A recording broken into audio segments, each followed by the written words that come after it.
Hello everybody, and welcome back to Dorky Dad Gaming. Today we're going to take a quick look at the top 3 Switch games coming to the console in the first quarter of this year. Now this list is obviously just my opinion, but I think you guys will agree with the choices, so let's jump into it. First up, and probably one of the most obvious choices, of course, is Pokémon Legends Arceus.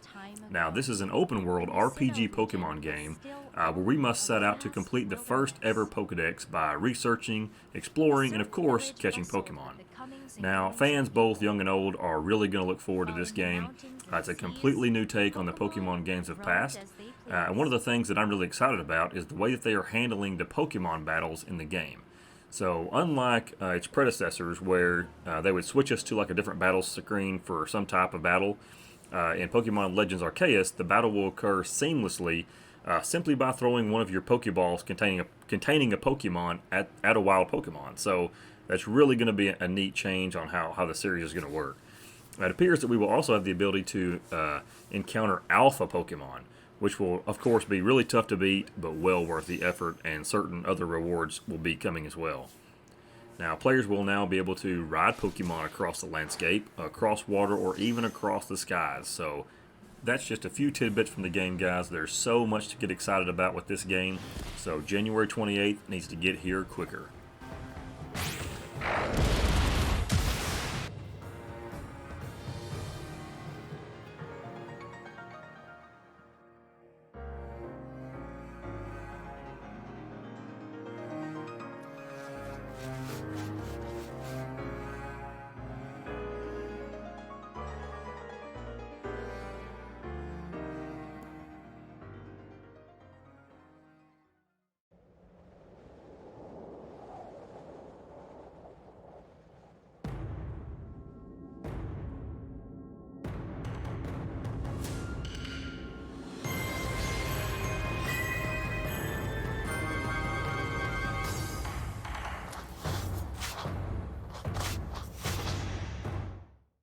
Now next up we have Triangle Strategy.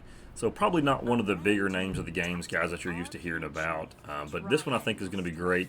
It's an upcoming strategy adventure game from Square Enix, and it looks to pit us up against some really tough AI opponents as we move across the map in a turn-based fashion.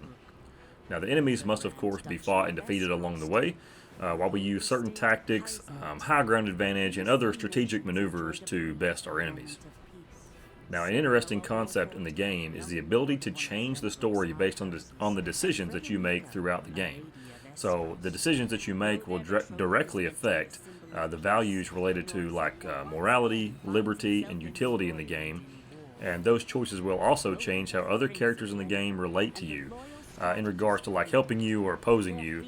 So that's going to be kind of a neat change. So this game, Triangle Strategy, guys, if you really enjoy tactical role-playing games, I feel this one will be a great addition to the genre. A robust visual style designed to bring this epic chronicle of war to life. Confront the enemy in complex strategic battles. Utilize the terrain and your allies' abilities to claim victory. Now! System. Immerse yourself in a deep, branching story. Bring the scales. Your choices and actions determine your conviction and affect the fate of you and your allies. Where will your convictions lead you? Flames consume you! A tactical RPG that will challenge your conviction. So last but certainly not least on the list, guys, is one of my favorites, Kirby and the Forgotten Land. Now the famous pink puffball is back in action in this open world, which is a great change, and it's full of mysterious landscapes, a host of new enemies and boss battles.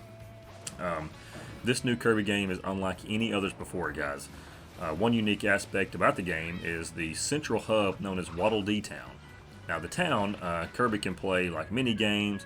He can ask the wise Waddle Dee for helpful hints along the way, and as you save Waddle Dees throughout the game, the Waddle Dees will come back to the central hub and open up new shops in the town, so that'd be kind of cool. Now, something else that we're quite accustomed to with Kirby is, of course, his ability to copy abilities.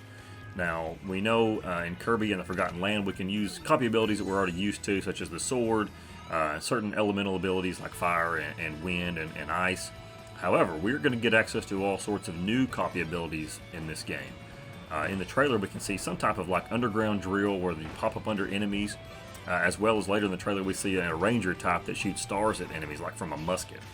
So that's going to be a really great change. Thankfully, we can also play this game cooperatively with a friend or family member via local co-op. Now, guys, Kirby in the Forgotten Land, it's of course very anticipated. It looks very promising, and this is one that I'm looking forward to, and I think it's a great take on the series. So, guys, I think that's a really solid top 3 for the Switch in the first quarter of 2022. However, one quick side note I want to throw in there is about Dying Light 2 Stay Human. Now, this is a sequel to the original Dying Light survival horror game, of course. And this game has been highly anticipated. And for those that have played the original Dying Light, you know to expect some very scary situations, intense moments, some really cool combat and parkour moves. However, this game was slated for release for the Switch on February 4th along with the other consoles. However, it has been delayed to a later date. So this was definitely going to be one of the top 3 games, but now that they've set it back a little bit, we're not sure exactly on the release date, but it will be coming at some point in time for sure. So guys, thanks for watching. Hope you enjoyed the video. We've got a lot of exciting games coming for Switch this year, so a lot to look forward to. If you don't care, leave me a comment below on a game that you're looking forward to, and let's talk about it. Fuck the plan. We don't know what's up there.